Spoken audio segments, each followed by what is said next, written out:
아멘. 아멘.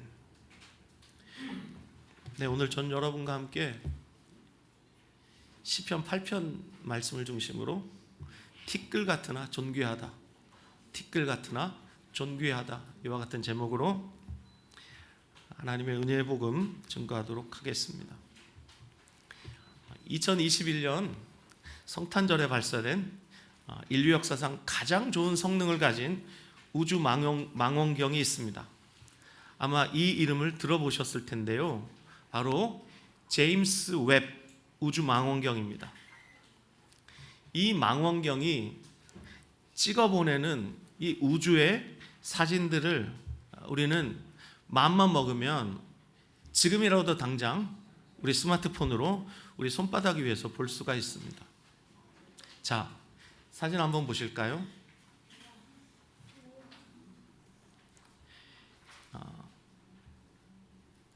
제임스 웹 우주 망원경이 보내온 사진 중에 가장 유명한 사진입니다.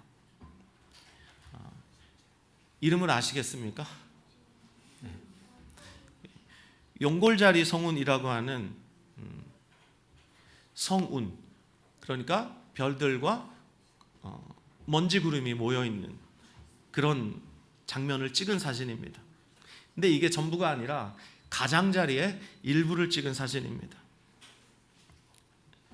이 용골자리 성운이라는 곳이 지구로부터 약 7,600광년이 떨어진 거리에 있습니다. 별로 감이 잘 안 오시죠? 빛의 속도로 7,600년을 달리면 여기에 도달할 수 있습니다. 자, 이 광활한 우주 공간에 지금 여러분이 보시는 것이 무엇입니까? 반짝이는 별들은 보실 수 있죠. 그리고 황토색으로 이렇게 칠해져 있는 것 같은, 이건 뭐냐면 바로 먼지 구름입니다. 학자들의 연구에 따르면 이 우주 먼지들이 뭉치면서 별들이 탄생한다고 합니다. 자, 첫 번째 사진 보시면서 여러분 어떤 생각이 드시는지 모르겠습니다. 자, 이제 두 번째 사진 한번 보겠습니다. 1990년 2월 14일에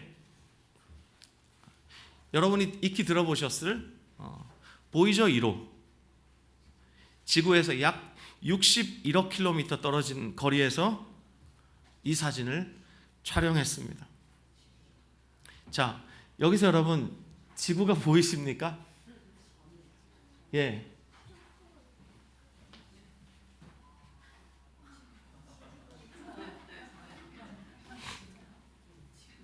아마 현존하는 가장 유명한 천문학자 중에 칼 세이건이라는 사람이 있습니다. 이분이 이 지구의 모습을 보고 이렇게 말했습니다. 창백한 푸른 점이다, 이렇게 말했습니다. 창백한 푸른 점이다. 자, 불을 켜주세요. 자, 두 장의 사진을 보셨는데 보시면서 여러분은 무슨 생각을 하셨습니까? 특별히 저 창백한 푸른 점으로 보이는 지구를 보시면서 어떤 감정을 느끼십니까? 점으로 보이는 저렇게 작은 지구 위에서 우리는 매일 지지고 볶으면서 살고 있습니다. 세상이 뒤집어질 것 같은 어마어마한 사건도, 그리고 세상 그 누구도 주목하지 않는 나의 아주 사소한 일들도 모두 이 작은 지구 위에서 벌어지고 있습니다.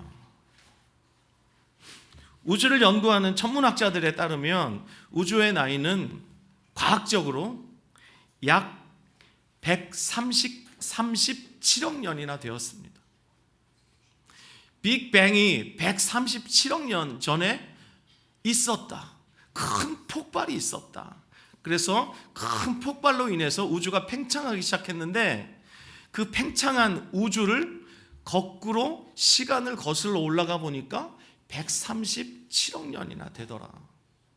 그래서 우주의 나이가 137억 년이다. 천문학자들은 이렇게 추산하고 있습니다. 그리고 관측이 가능한 은하계의 숫자가 몇 개인 줄 아십니까? 다 셀 수가 없는데 수천억 개의 은하가 존재합니다. 그 수천억 개의 은하 중에 하나가 바로 우리 은하입니다. 우리 은하 중에 태양계가 있습니다. 그리고 그 안에 작은 지구가 있습니다. 자, 그렇다면 이 광대한 우주 가운데 우리가 살고 있는 지구는 너무나 작고 초라하죠. 그렇다면 여러분, 지구가 이토록 작고 초라한데 창백한 푸른 점에 불과한데, 그렇다면 이 작은 지구에 살고 있는 저와 여러분의 존재, 저와 여러분의 삶은 말해 무엇하겠습니까? 우린 정말 초라하고 정말 보잘것없는 그런 존재입니다. 그런데 우주를 보면서 우리의 초라함, 우리의 왜소함을 우리가 발견하게 되는데, 근데 우리를 작게 만드는 것은 이 광활한 우주만이 아닙니다. 우리가 발을 딛고 가고 있는 이 세상도 우리를 정말 작고 초라하게 만듭니다. 저와 여러분이 살고 있는 세상 어떻습니까? 성과로, 돈으로, 외모로, 실력으로 사람들을 줄을 세우죠. 큰 사람, 작은 사람, 이렇게 마치 계급을 나누듯이 사람을 나누고 있습니다. 그리고 끊임없이 비교합니다. 큰 사람, 작은 사람, 잘생긴 사람, 안 잘생긴 사람, 돈을 많이 가진 사람, 조금 가진 사람, 이런 식으로 끊임없이 비교하면서 어떤 사람은 크게 만들고 어떤 사람은 작게 만듭니다. 그리고 우리 주변에는 수많은 갑들이 존재하죠. 갑 보존의 법칙이라고 아세요? 어딜 가나 갑질하는 사람이 있어요. 근데 어딜 가도 갑질하는 사람이 있는데 어느샌가 갑질하는 사람이 안 보여요. 그럼 내가 갑입니다. 그리고 또 이 시대는 어떤 시대입니까? 인공지능이 우리의 직업도 대체하고, 그리고 실제로 우리의 노동력도 이제 대체하는 인공지능 로봇이 이미 개발되어 있습니다. 그렇습니다. 인공지능 앞에서도 우리 사람은 점점 작아지고 있습니다. 그래서 이러한 차가운 현실 가운데서 우리는 이런 질문을 할 수밖에 없습니다. 나는 도대체 누구지? 나라는 존재는 도대체 무엇이란 말인가? 오늘 함께 우리가 주목하고 있는 시편 8편도 이 질문에 대한 답을 다루고 있다고 저는 생각합니다. 자, 시편 8편 1절과 9절이 똑같은 문장으로 되어 있죠. 마치 액자처럼 1절과 9절이 이 시편 8편 전체를 감싸고 있습니다. 자, 1절과 9절 동일하게 이렇게 시작되고 끝나죠. 여호와 우리 주여, 주의 이름이 온 땅에 어찌 그리 아름다운지요. 그리고 1절과 9절 안에 아주 중요한 질문이 있습니다. 그 질문이 바로 3절, 4절 말씀입니다. 3절, 4절 말씀 같이 한번 읽어볼까요? 시작. 주의 손가락으로 만드신 주의 하늘과 주께서 베풀어 두신 달과 별들을 내가 보오니 사람이 무엇이기에 주께서 그를 생각하시며 인자가 무엇이기에 주께서 그를 돌보시나이까. 다윗이 밤하늘의 별들을 올려다보면서 그 별들 그리고 달을 보면서 하나님의 창조를 생각했습니다. 마치 사람처럼 주님이 손가락을 가지고 그 달과 별들을 만드신 것처럼 그렇게 묘사해 놓았습니다. 그런데 그 밤하늘의 별들과 달을 보면서 다윗이 구체적으로 궁극적으로 주목한 대상이 있죠. 그것이 무엇입니까? 바로 사람입니다. 사람을 생각하면서 다윗이 질문합니다. 사람이 무엇이기에 주께서 그를 생각하십니까? 인자가 무엇이기에, 즉 인자란 사람의 아들을 가리키죠. 인자가 무엇이기에 주께서 그를 돌보신단 말입니까? 이렇게 질문합니다. 자, 이 질문을 던진 다윗이 이어서 곧바로 5절에서 이렇게 말합니다. 5절 읽겠습니다. 시작. 그를 하나님보다 조금 못하게 하시고 영화와 존귀로 관을 씌우셨나이다. 자, 3절과 4절에서, 특별히 4절에서 질문을 하고 사람이 무엇이기에? 라고 질문하고 5절에서 답을 하는데 그 답이 무엇입니까? 하나님이 사람을 영광과 존귀로 관을 씌우셨다, 이렇게 말합니다. 자, 그러면 여러분, 지금 이 질문과 답 안에 두 가지 진리가 있다는 것을 알 수 있죠. 그것은 첫 번째, 사람은 정말 티끌처럼 보잘것없다는 것입니다. 오늘 설교 제목, 티끌 같지만 이라고 말하는 이 설교 제목 기억하십시오. 첫 번째 진리, 사람은 티끌같이 정말 작고 초라하고 왜소합니다. 보잘것없습니다. 또 하나 진리가 있습니다. 동시에 티끌 같지만 동시에 사람은 존귀하고 영광스러운 존재라는 것입니다. 사람들이 대개 이 두 가지 중에 하나에 갇혀 삽니다. 무슨 얘기냐면 어떤 사람은 끊임없이 작고 초라한 자기 모습만을 주목합니다. 그러면서 괴로워하죠. 이걸 자괴감이라고 그래요. 괴로워할 괴자를 써서 자괴감. 그러면서 자기 삶을, 자기 존재를 너무너무 허무하게 여깁니다. 나는 별거 아니야. 이러다 끝나. 반대로 어떤 사람은 평생 자기 자신을 존귀하게 만들고 싶어서, 크게 만들고 싶어서 평생을 소진하면서 살아갑니다. 그래서 할 수 있다면 큰 돈을 벌기를 원하죠. 큰 권력을 추구합니다. 그리고 명예를 추구합니다. 다 자기를 소중하고 존귀하고 크게 만들고 싶어 하는 것입니다. 평생 거기에 삶을 다 바치면서 살아가는 사람들, 이렇게 사람은 둘 중 하나에 갇혀 삽니다. 초라함에 갇혀 살든지 아니면 자기 자신을 크게 만들려는 이 욕심에 갇혀 살든지, 둘 중에 하나라고 저는 생각합니다. 근데 이 두 가지 삶은 사실 같은 뿌리에서 나온 것입니다. 내가 작고 초라하다는 이 느낌, 그래서 자기 자신을 보면서 괴로워하는 이 자괴감, 그리고 자기 자신을 허무하게 바라보는 이 허무주의 빠지는 사람도, 반대로 스스로를 존귀하게 여기면서 사람들 앞에서 자기가 대단한 사람이라고 발버둥치는 사람도 결국은 이 왜소함이라는 것, 초라함이라는 것을 나름대로 견디는 방식입니다. 이게 결국 뿌리는 하나예요. 자, 다윗은 별을 보면서 자기 자신의 작음을 느꼈죠. 사람이 무엇이기에 하면서 하나님께 묻습니다. 그 크신 하나님이 창조하신 우주, 그렇다면 하나님은 그 우주보다 훨씬 크신 분 아니겠어요? 그 하나님 앞에서, 그리고 하나님이 창조하신 우주 앞에서 자기 자신이 얼마나 작은 존재인지 다윗은 깨닫게 됩니다. 그런데 다윗에게 이 작고 초라함은 자괴감이 아니라 신비였습니다. 신비. 아니, 하나님이 이 작고 초라한 나를 돌보신다고요? 정말 먼지 같은 나를 주님께서 생각하신다고요? 하면서 지금 다윗은 4절에서 감탄하고 있는 것입니다.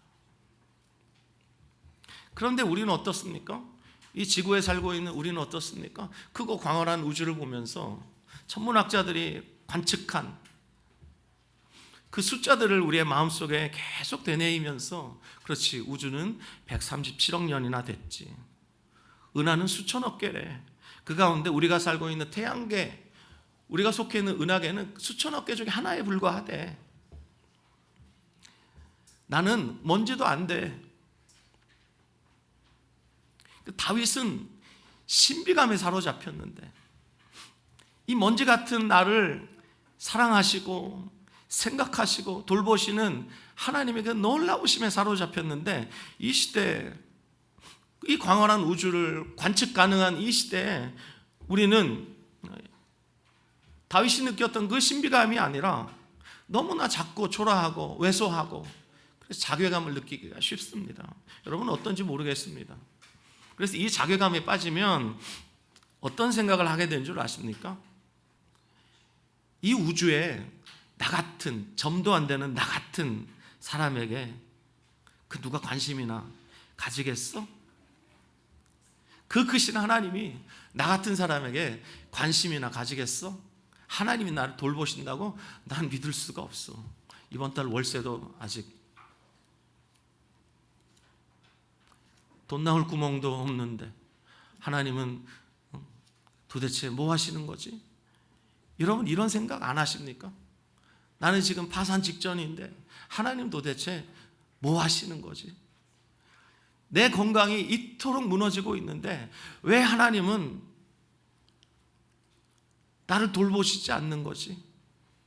내가 직장에서 이렇게 죽을 똥 살 똥 일하고 있는데 왜 하나님은 나를 돌보시지 않는 거지? 이런 생각 여러분 안 하십니까?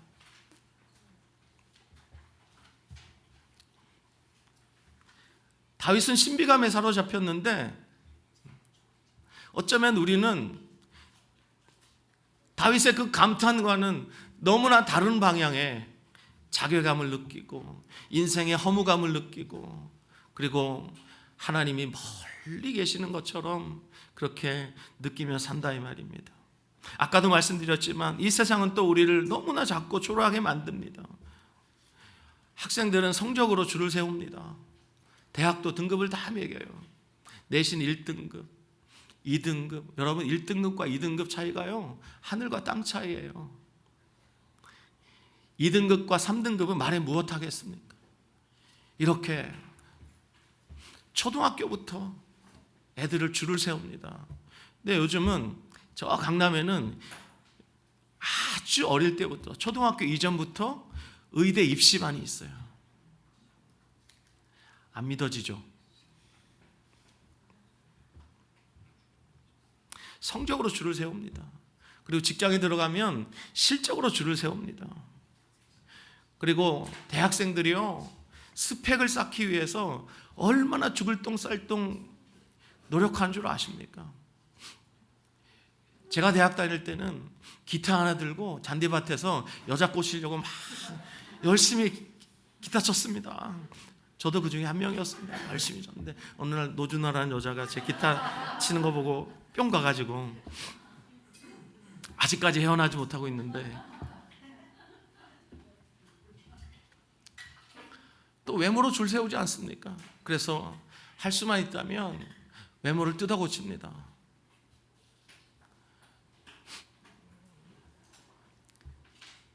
좋은 외모는 면접에서 상당한 가산점을 받는다고 해요.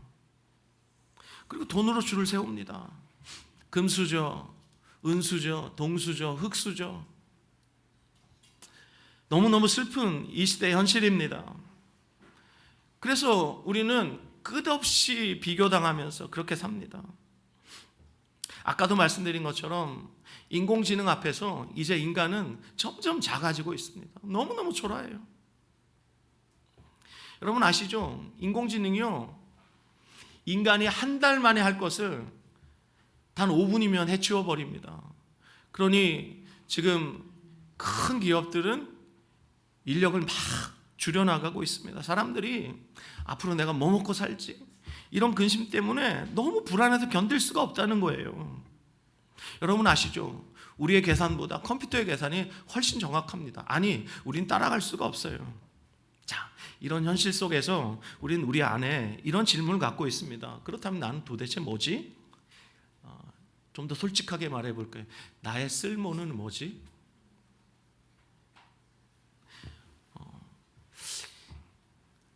하나님 앞에서도 만약에 이런 질문을 하고 있다면 하나님은 나같이 쓸모없는 사람을 관심이나 가지고 계실까? 이런 질문을 하고 있다면 시편 8편은 우리에게 너무나 중요한 말씀입니다. 먼저 시편 8편은 우리가 작고 초라하다는 것을 아주 정직하게 직면하게 만듭니다. 맞아요. 시편 8편 이 다윗의 고백을 보면 우리가 너무 작고 초라하다는 것을 정직하게 직면하지 않을 수가 없습니다. 그런데 이렇게 정직하게 직면하다 보면 오히려 우리 안에 놀라운 일들이 일어나는데, 그건 뭐냐면 우리가 얼마나 존귀한 존재인지를 시편 8편을 통해서 알게 된다는 사실입니다.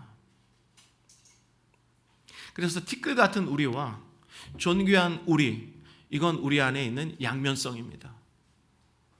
이 두 가지를 우리는 동시에 가지고 있습니다. 여러분, 이 두 가지 저와 여러분 안에 현실이요, 사실이고 진리입니다. 다윗이 이 사람의 존귀함과 영광스러움을 말하면서 가장 먼저 예로 들고 있는 존재가 있죠. 바로 8장 2절에 있는 말씀입니다. 시편 8편 2절 같이 읽겠습니다. 시작. 주의 대적으로 말미암아 어린아이들과 젖먹이들의 입으로 권능을 세우시며 이는 원수들과 보복자들을 잠잠하게 하려 하심이니이다. 놀랍게도 가장 연약한 존재, 여기 어린아이들과 젖먹이들, 이들의 입에 권능을 세우셨다, 이렇게 말씀합니다. 마태복음 21장을 읽어보면 예수님께서 성전에서 어린아이들이 호산나 외치는 소리를 들으시면서 시편 8편 2절 말씀을 인용하시면서 이렇게 말씀하십니다. 어린아이들과 젖먹이들의 입에서 나오는 찬미를 온전하게 하셨다는 것을 읽어보지 못하였느냐, 이렇게 물어보십니다. 그래서 여기 어린아이와 젖먹이들의 입으로 권능을 세우셨다라고 말할 때 이 권능은 찬양을 가리키는 단어입니다. 그렇습니다. 하나님은 놀랍게도 어린아이와 젖먹이들의 입에서 나오는 찬양을 통하여 원수들과 반역자들을 잠잠하게 하십니다. 이것이 하나님이 하시는 일입니다. 그렇다면 하나님이 하시는 이 일들을 오늘 여기 계신 분들 중에 누가 이 말씀을 마음으로 받았으면 좋을까 생각해 봤습니다. 그건 바로 나는 하나님 나라에 별로 보탤 것이 없는 사람이야, 나는 별로 쓸모도 없고 나는 초라하기 그지없는 사람이야, 이 생각에만 갇혀 있는 사람들이에요. 그럼 왜 우리는 때로 이런 생각에만 갇히게 될까요? 나는 쓸모없는 사람이야, 나는 정말 아무것도 아니야, 난 진짜 너무 허무해, 내 인생은 이러다 끝나. 왜 이런 생각을 가지게 될까요? 세상으로부터 영향을 받기 때문입니다. 세상은 우리에게 뭐라고 말하죠? 대단한 일을 해내야 대단한 사람이다. 그래서 하나님도 우리를 이렇게 생각하실 거라고, 하나님도 우리를 이렇게 보실 거라고 생각합니다. 내가 쓸모가 있어야 하나님이 나를 받아주실 거야, 이렇게 생각한다는 겁니다. 근데 시편 기자는, 특별히 다윗은 정반대로 말하죠. 젖먹이의 입에서, 어린아이의 입에서 나오는 그 서툴고 그 연약한 소리, 그 하나로도 충분하다는 것입니다. 아멘. 우리 중에 기도를 잘하시는 분들이 많아요. 근데 어떤 분들은 기도를 잘하고 싶을 거예요. 그렇죠?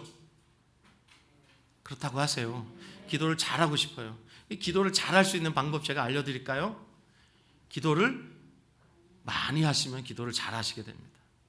근데 기도가 여전히 서툴다 그러면 어떻게 기도하시면 되냐면, 기도 잘하시는 분 앞에 앉으세요. 자, 기도 잘하시는 분, 오늘 권지수 권사님 기도하셨잖아요. 그러면 권지수 권사님이 평상시 예배하시는 그 자리를 딱 보셨다가 그 앞에 이렇게 앉으셔요.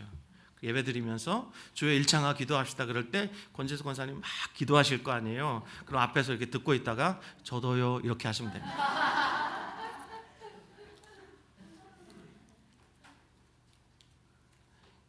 우리는 누구라도 기도에 어린아이요, 젖먹이 같은 아주 걸음마 단계, 초보적인 단계를 다 지났습니다. 그래서 지금 유창하게 기도할 수 있게 된 것입니다. 기도뿐이 아니에요. 묵상도 마찬가지예요. 묵상을 잘 나누시는 분 있잖아요. 그런 분들의 묵상을 들으시고 나도요 하시면 돼요. 그렇게 어린아이와 젖먹이 같은 연약함이 있고 정말 볼품없는 그 초라함이 있지만 하나님은 절대 그걸 무시하지 않으십니다. 여러분 아세요? 하나님은 우리의 신음소리도 존귀하게 받으세요. 크게 아멘 하시면 좋겠어요. 아멘. 여러분의 탄식도 하나님은 깊이 받아들이세요. 그래서 여러분들의 그 외마디 비명처럼 들리는 누구도 가늠할 수 없는, 판별할 수 없는 그 기도 소리를 하나님은 다 알아들으세요. 그리고 오늘 우리가 함께 찬양했어요. 우리 아이들과 함께 찬양했어요. 여러분 우리 아이들이 우리가 하는 찬양을 따라 부릅니다. 악보 없이도 우리 아이들이 혼자 흥얼흥얼 할 때가 있습니다. 그 찬양을 통해서 원수와 반역자들을 하나님은 꺾으시고 하나님의 나라를 세우십니다. 그럼 이걸 믿으셔야 됩니다. 그럼 우리 여기 어린 아이들과 젖먹이들이라고 하는 이 존재는 물리적으로 나이가 어린 아이고 갓 태어난 아이들을 뜻하는 것이 아니라 신앙이 연약하고 그래서 스스로 자기 자신을 신앙 안에서 너무 볼품없다고 여기는, 자기 자신을 초라하게 보시는 그런 분들도 여기에 다 포함이 되는 것입니다. 그런데 하나님은 어떻게 보십니까? 이것을 권능으로 보십니다. 절대 하나님이 무시하지 않으십니다. 그러므로 여러분 8편 2절의 말씀을 오늘 믿음으로 취하실 분들은 믿음으로 취하시길 바랍니다. 그러면 그 믿음 가운데 주님이 일하실 줄 믿습니다. 자, 그렇다면 왜 이렇게 가장 약한 자에게 이런 능력을 주실까요? 5절을 다시 보시길 바랍니다. 그를 하나님보다 조금 못하게 하시고 영화와 존귀로 관을 씌우셨나이다. 여기서 여러분 5절에서 눈여겨보셔야 할 것이 있습니다. 관을 썼다가 아니라 뭐죠? 관을 씌우셨다입니다. 사람이 스스로 관을 쓴 것이 아니에요. 누군가가 관을 씌워준 것이죠. 다시 말해서 세상이 말하듯이 무언가를 성취해서 존귀하고 큰 존재가 되는 것이 아니라 하나님 나라에서 하나님께서 한 사람을 존귀케 하시는 그 방식이 무엇이냐면 그 사람에게 하나님의 존귀를 입혀주시는 거예요. 존귀의 관을 그 머리에 씌워주시는 거예요. 그러면 여러분 속지 마시길 바랍니다. 내가 존귀한 사람이 되려면 뭔가 큰 것을 이루어야 한다. 좋은 성적을 받아야 되고 좋은 직장에 들어가야 되고 SNS를 한다고 치면 팔로워가 적어도 1만 명 이상은 돼야 되고 그리고 직장에서 내가 실적을 인정받아야만 내가 존귀한 사람이 되고 승진할 수 있고 이거 전부 세상이 말하는 가치예요. 세상의 관점입니다. 하지만 시편 8편은 이 세상의 관점을 완전히 뒤집어 버립니다. 하나님이 바라보시는 그 존귀함은 세상과 완전히 달라요. 너무나 역설적이에요. 존귀함은 무언가를 얻어내서 받아내는 결과가 아니라 뭐죠? 하나님이 선물로 주시는 거예요. 이 관점을 여러분 놓치시면 안 됩니다. 이 관점을 여러분 마음속에 깊이 뿌리를 내리게 하셔야 여러분 평생 존귀한 자로 사실 수가 있어요.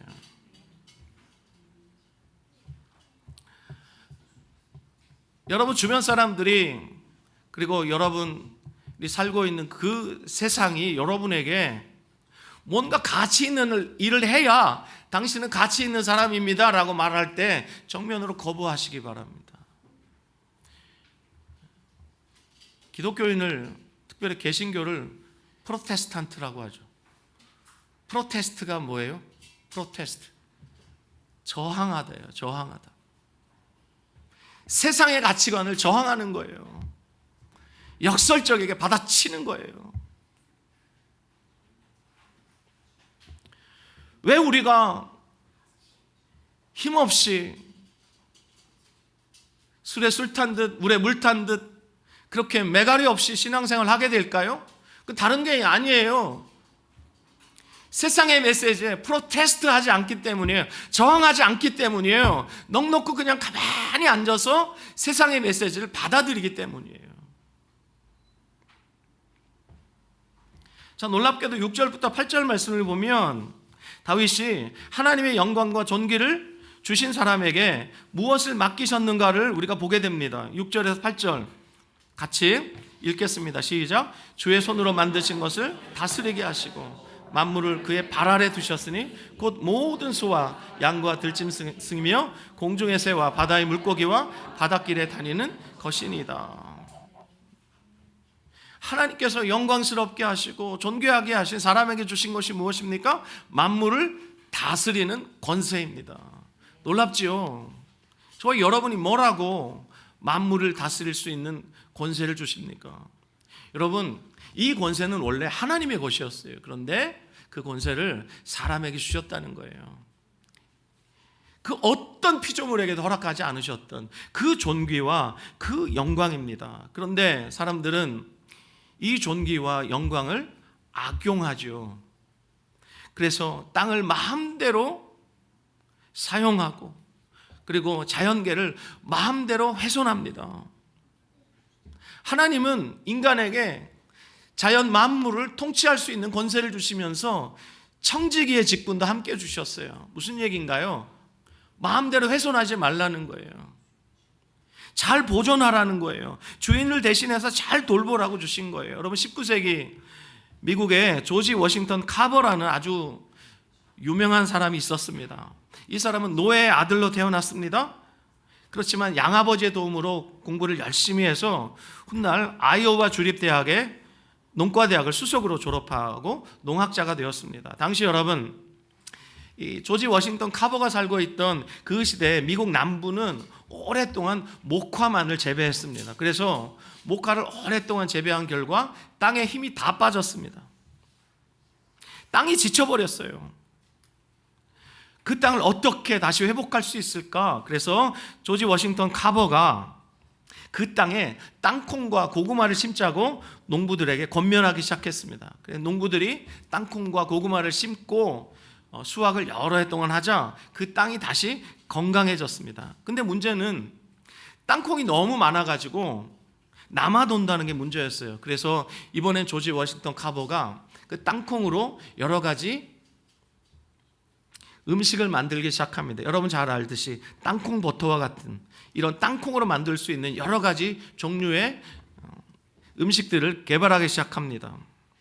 그렇게 해서 땅콩 버터를 비롯해서 수백 가지 물건들을 만들어냈는데 그 발명 덕분에 수많은 농부들이 다시 살아갈 수 있었습니다. 그런데 이 조지 워싱턴 카버가 그 과정에서 발명한 수많은 특허들이 있지 않습니까? 그 특허들을 가지고 평생 큰 돈을 벌고 떵떵거리며 살 수 있었습니다. 그런데 그는 그렇게 하지 않았습니다. 그 특허를 무료로 다 쓸 수 있도록 했습니다. 그리고 평생 자기 자신은 가난하고 소박하게 살았습니다. 무슨 얘기인가요? 조지 워싱턴 카버는 하나님이 허락해 주신 그 권세, 땅을 다스리라고 주님께서 명령하신 그 명령을 남용하지 않았다는 것입니다. 땅을 짓밟지 않았습니다. 땅을 오히려 살렸습니다. 그 과정에서 자기 것을 챙길 수 있었는데 챙기지 않았습니다. 그것을 가지고 이웃을 살리는 데 사용했습니다. 여러분, 이것이 성경이 말하는 다스림입니다. 하나님이 우리에게 다스리라고 말씀하신 그 권세를 주셨는데 그 권세를 가지고 우리는 무엇을 해야 합니까? 세상을 착취해서는 안 되겠죠. 선하게 다스려야 합니다. 이웃들을 유익하게 하는 방향으로 하나님이 주신 이 권세를 사용할 수 있어야 하겠습니다. 자, 그런데 오늘 다윗의 이 고백들을 우리가 이렇게 잠시 살펴보면서 우리가 좀 더 솔직해질 필요가 있습니다.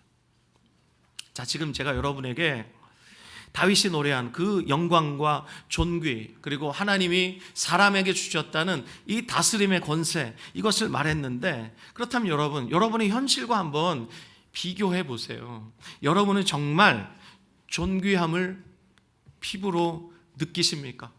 여러분의 삶이 정말 존귀하다라고 피부로 절감하십니까? 또 여러분들은 여러분의 삶에서 정말 모든 것을 다스리고 계십니까? 병에 걸리잖아요. 그리고 우리가 살고 있는 이 세상에 여전히 불의와 악의가 충만하지 않습니까? 그리고 우리가 그토록 두려워하고 싫어하는 죽음이라는 현실이 늘 우리 눈앞에 있지 않습니까? 그리고 영광과 존귀로 관을 썼다고 말하는 사람들끼리도 서로 짓밟고, 그리고 이 세상은 지금 기후 위기로 몸살을 앓고 있습니다. 여러분, 인공위성에서 찍은 저 유럽의 대낮의 사진들 한번 보셨습니까? 마치 지옥 불구덩이에 있는 것 같아요. 대륙 전체가 빨갛게 달아올라 있어요. 섭씨 50도에 육박하는 이 지옥 같은 그 날씨에서 여러분, 이 무더위로 유럽에서 지금 어마어마한 사람들이 죽어나가고 있습니다. 최고의 선진국이라고 말하는 유럽이 지금 그렇게 죽어나가고 있습니다. 왜 그렇죠? 인간이 자연을 너무나 많이 훼손했기 때문입니다. 끔찍하게도 곧 지구가 기후위기로 멸망할 것이다 라는 조심스러운 관측을 수많은 기후학자들이 내놓고 있습니다. 여러분, 이것 때문에 많은 사람들이 두려워합니다. 우리 시대에 지구가 멸망하면 어떡하지? 이런 두려움을 가지고 있습니다. 그래서 여러분, 시편 8편에서 우리에게 말하고 있는 이 존귀함, 그리고 모든 만물을 다스리라고 하는 그 권세, 이것을 정말 우리가 누리고 있는가? 이 말씀이 정말 우리의 삶의 실제인가? 라고 물어보면 우리 중에 자신 있게 그렇다고 말할 수 있는 분이 아마 없을 겁니다. 놀랍게도 제가 여러분에게 지금 드리고 있는 이 말씀을 히브리서 기자도 정확하게 짚었습니다. 히브리서 기자가 말하고 있는 말씀 우리 잠깐 보겠습니다. 히브리서 2장, 신약성경 히브리서 2장 7절 8절 말씀입니다.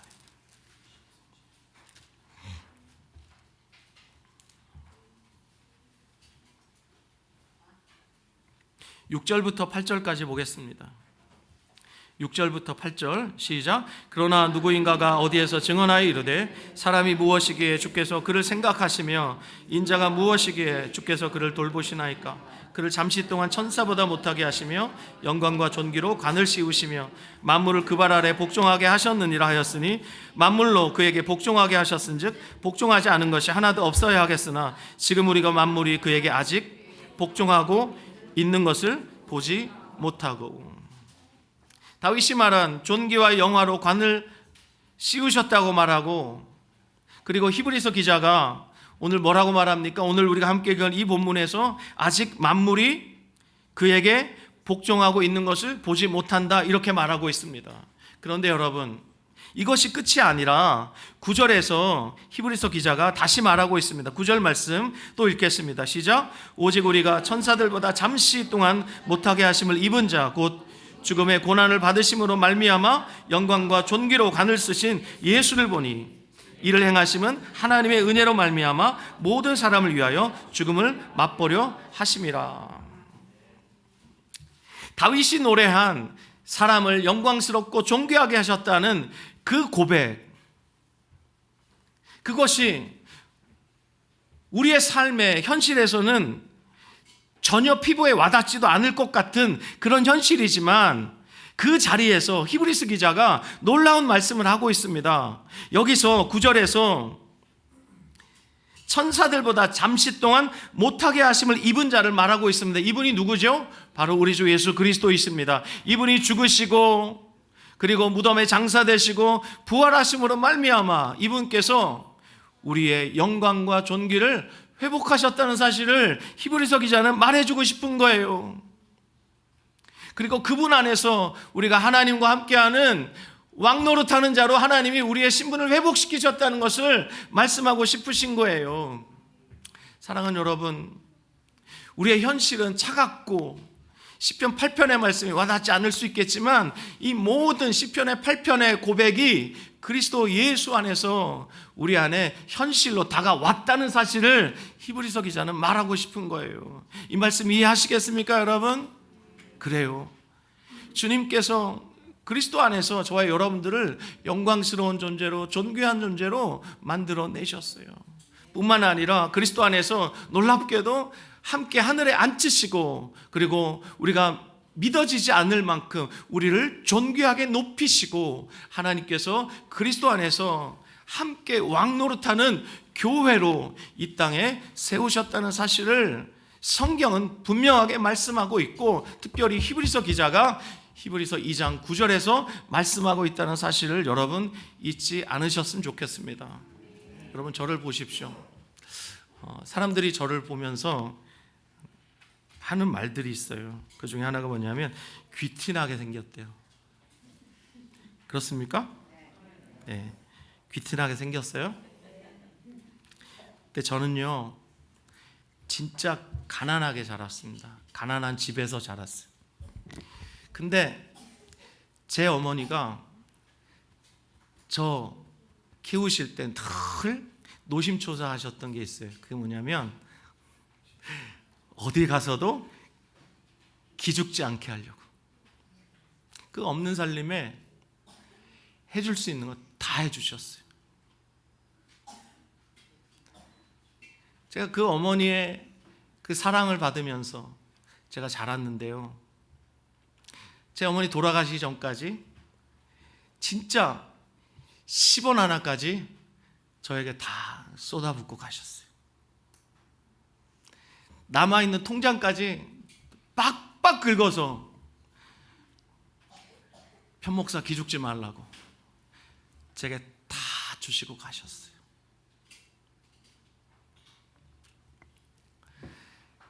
제 아버지는 초등학교 졸업, 제 어머니도 초등학교 졸업, 그게 전부예요. 거기서 태어난 저도 정말 티끌 같은 그런 존재죠. 그런데 그런 집안에서 제 어머니 아버지가 정말 죽을 똥 살 똥 노력하시고 저를 키워내셨는데, 그분들에게 저는 정말 세상 그 무엇과도 바꿀 수 없는 존귀한 아들이었어요. 저는 그거 알아요. 비록 남들만큼 풍족하지 못했지만 부모님의 마음은 제가 세상에서 가장 존귀한 사람이었어요. 이 시편 말씀을 묵상하고 또 이 설교를 준비하면서 제 어머니의 삶이 이렇게 쓱 지나갔어요. 여러분, 제가 제 어머니의 삶과 예수님의 삶을 어떻게 비교하겠습니까마는, 예수님의 그 놀라우신 희생과 또 예수님의 그 십자가에서 이루신 그 구속으로 말미암아 우리를 존귀하게 하시고 영광스럽게 하셨고, 그리고 예수님과 함께하는 왕노릇하는 그 권세를 예수 그리스도 안에서 다시 회복시켜 주셨다는 이 사실이 제 어머니라는 한 인생의 그림자 같은 그 인생을 통해서 제게 이해되도록 그렇게 말씀하시는 일이 주중에 있었습니다. 사랑하는 여러분, 제가 여러분에게 오늘 꼭 드리고 싶은 말씀이 있어요. 그거 뭐냐면, 우리 정말 티끌 같은 그런 존재예요. 그렇지만 우리는 동시에 너무나 존귀한 존재. 이걸 잊지 않으셨으면 좋겠어요. 제 어머니가 저를 늘 바라보시면서 편목사 기죽지 마, 이렇게 말씀하셨던 거 제가 늘 마음에 품고 있습니다. 여러분도 하나님 앞에서 여러분들이 얼마나 존귀한 존재라는 사실 여러분 잊지 않으셨으면 좋겠어요. 그래서 이 시간 옆 사람을 좀 격려해 주셨으면 좋겠습니다. 당신은 티끌 같은 존재이지만 너무나 존귀하신 분이십니다.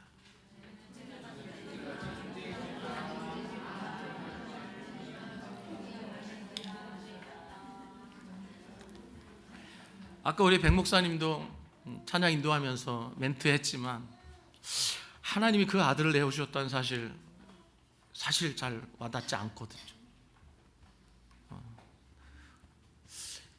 피부로 잘 와닿지 않을 때가 너무 많아요. 나를 존귀하게 하셨다고 와닿지 않을 때가 참 많거든요. 근데 너무 잘 와닿는 거 있어요. 티끌 같다는 건 너무 잘 와닿아요. 그렇죠? 예. 근데 하나님은 티끌 같은 우리를 위해서 그 아들을 내어주셨어요. 누구도 부인할 수 없을 만큼 너무나 분명하게 십자가에 그 아들을 높이 매달아 올리셨어요. 그러면 여러분, 티끌 같은 나를 주목하면서 그것을 믿을 수 있다면, 동시에 말씀하고 있는 우리가 그리스도 안에서 너무나 존귀한 존재라는 사실을 여러분 정말 마음 중심으로 믿으실 수 있었으면 좋겠어요. 오늘 생소한 찬양 함께 불렀죠. 여러분 자주 부르시지 않았던 찬양일 텐데, 여기 계신 젊은 분들은 나의 하나님이라는 이 찬양을 익히 아시고 또 자주 불렀을 거예요. 근데 60대 이상 되시는 우리 부모님 세대는 이 찬양의 고백이 되게 마음에 와닿지만 이 멜로디는 되게 생소하실 겁니다. 네, 이 찬양의 고백을 계속 부르다 보면은 하나님이 날 이렇게 사랑하셨어? 라는 생각을 하면서 아들을 내어주신 그 사랑에 점점 이렇게 깊이 사로잡히게 되는 것을 제가 경험하게 됩니다. 언제 우리를 사랑하셨는가? 이 가사에서 이렇게 말하고 있어요. 네가 사랑스럽지 않을 때 너를 온전히 사랑했다, 이렇게 말합니다. 사랑스럽지 않을 때 온전히 사랑했으면 사랑하신 이후에도 온전히 사랑하시는 거죠. 맞습니까? 네, 그래요. 우리가 이런 존재예요. 그러므로 여러분, 우린 티끌 같지만 너무 존귀한 존재예요. 하나님 눈에 넣어도 아프지 않은 그런 존재예요. 우리 함께 이 찬양 같이 한번 불러봤으면 좋겠어요. 부르고 축도함으로 예배 마치고, 여러분 오늘 하가모에 들어가셔서 좀 정직하게 여러분의 삶을 나누시고 진리로 결론 내리셨으면 좋겠습니다. 함께 부르십시다. 나의 사랑, 너는 어여쁘고 참 귀하다. 어느 보석보다 귀하다. 내가 사랑스럽지 않을 때 너를 온전히 사랑하고 너와 함께하려 내가 왔노라.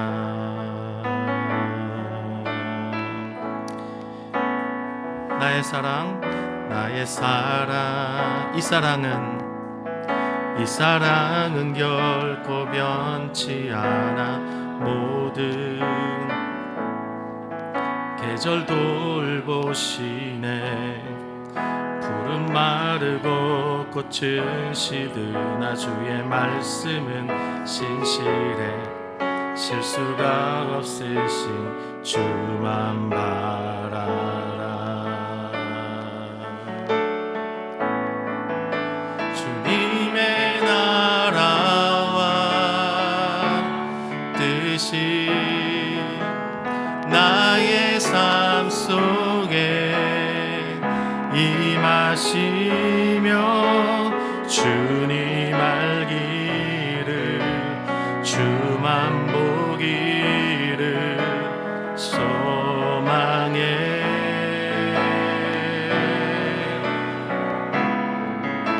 거룩히 살아갈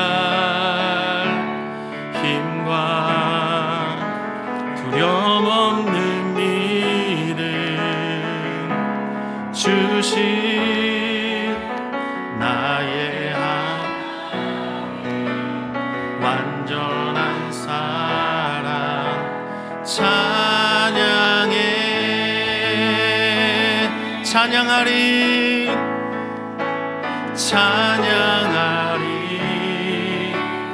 만군의 주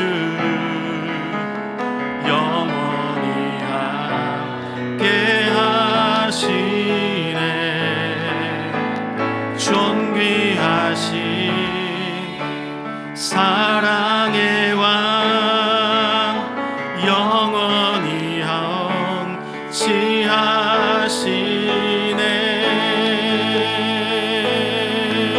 주님의 나라와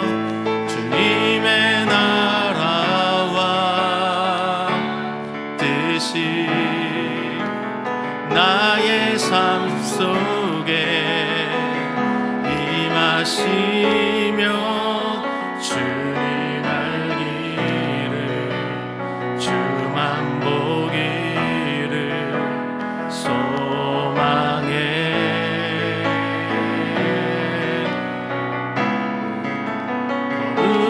다시 살아갈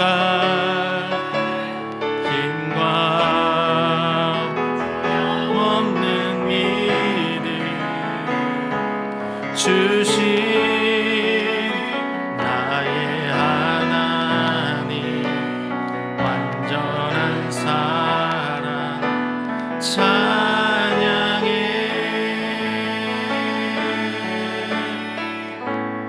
그리스도 안에서 나는 영광스럽고 나는 존귀한 자입니다라고 다시 고백하실 분 계시면 그 자리에서 일어서 주시길 바랍니다. 그리스도와 함께 내가 이 땅에서 더욱 왕노릇하기를 원합니다라고 다시 한번 주님 앞에 선포하기 원하시는 분 자리에서 일어서서 우리 함께 고백했으면 좋겠습니다.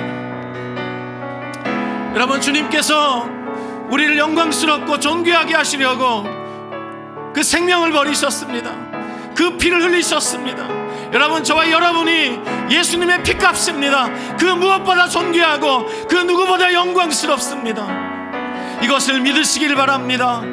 가슴에 손을 얹고 혹은 두 손을 들고 주님 앞에 선포하며 기도했으면 좋겠습니다. 그리스도께서 십자가로 이루신 일을 시간 여러 번 선포하시기를 바랍니다. 그리스도께서 우리에게 행하신 일들을 선포하시기를 바랍니다. 함께 이 시간 주여 한번 부르시고 통성으로 기도하며 나가겠습니다. 주여, 주님 이 시간 주님이 우리에게 행하신 일들을 찬양합니다. 십자가에서 이루신 일들을 찬양합니다. 우리를 존귀하게 하시려고, 우리를 영광스럽게 하시려고, 하나님의 자녀로, 하나님의 아들로, 하나님의 딸로 부르시려고 주님께서 십자가에서 피 흘려 죽으시고 우리를 피값으로 사셨음을 믿습니다. 티끌 같은 우리지만 주님, 우리가 티끌 같은 초라한 존재이지만 주님 맞습니다. 우리 정말 보잘것없고 티끌 같은 존재입니다. 하지만 그 아들 예수의 피가 우리를 정결하게 하셨고 우리를 씻으셨고 우리를 존귀하게 하셨고 영광스럽게 하셨고 하나님의 아들의 값으로 우리를 사셨습니다. 그 무엇보다, 그 누구보다 존귀하고 가치 있고 영광스러운 존재로 우리를 불러주셨습니다. 하나님 감사합니다. 하나님, 우리에게 이렇게 살아갈 수 있는 힘과 살아갈 수 있는 믿음과 살아갈 수 있는 소망과 살아갈 수 있는 모든 것 되어주셔서 주님 감사합니다. 믿음으로 살아가게 도와주시옵소서. 주님, 우리가 믿음으로 살아갈 수 있도록 주여 도와주시옵소서. 사단의 속삭임에, 세상의 속삭임에 속지 않도록 주여 도와주시옵소서. 주님, 일하여 주시옵소서. 하나님, 다시 한번 일하여 주시옵소서.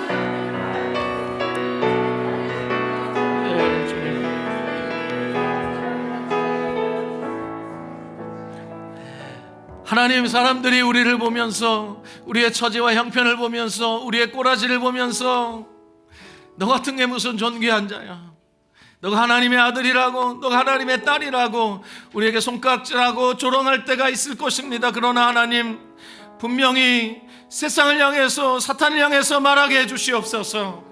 내가 티끌 같지만 나는 존귀한 자다. 그리스도 안에서 나는 영광스럽고 존귀한 자다. 내 삶은 그리스도의 피값이다. 세상 그 무엇보다, 그 누구보다 존귀하다라고, 영광스럽다라고, 가치 있는 존재라고 말하게 도와주시옵소서. 하나님 아버지, 다시 선포하게 도와주시옵소서. 다시 믿음으로 서게 하여 주시옵소서. 하나님, 다시 믿음으로 서게 하여 주시옵소서. 7번 넘어졌지만 8번 다시 일어날 수 있도록 주님, 우리를 도와주시옵소서. 그리스도와 함께 왕노릇하게 하시려고 우리를 그리스도의 신부로, 그리스도의 몸된 교회로 불러주셨습니다. 주님, 신부된 교회로 이 땅에서 왕노릇할 수 있도록 모든 힘과 지혜와 모든 원천이 되어주시는 우리 주 예수 그리스도의 은혜를 찬양합니다. 더욱 이 비밀의 눈을 뜨게 도와주시옵소서. 주님, 기죽지 않고 살아갈 수 있도록 평생을 수고하고 애쓰시는 우리 부모님들의 그 사랑만 생각해도 주님, 우리 어깨에 힘이 들어가는데 영원하신 하나님이 그 아들을 버리시기까지 우리를 영광스럽고 존귀한 존재로 만드셨다는 이 사실 앞에 우리가 설 때 어찌 주님 세상을 향해 담대하지 않을 수 있겠습니까? 담대하게 살도록 도와주시옵소서. 존귀하게 살도록 도와주옵소서. 지금은 우리 주 예수 그리스도의 은혜와 하나님 아버지의 크신 사랑과 성령의 교통하심이 오늘 이 자리에 나와 주 앞에 티끌 같으나 존귀한 자라고 다시 고백하는 사랑하는 우리 모든 성도들, 그 배우의 가정과 사랑하는 자녀들과 섬기는 일터와 학업 위에 이제로부터 영원토록 함께 하시기를 간절히 축원하옵나이다. 아멘.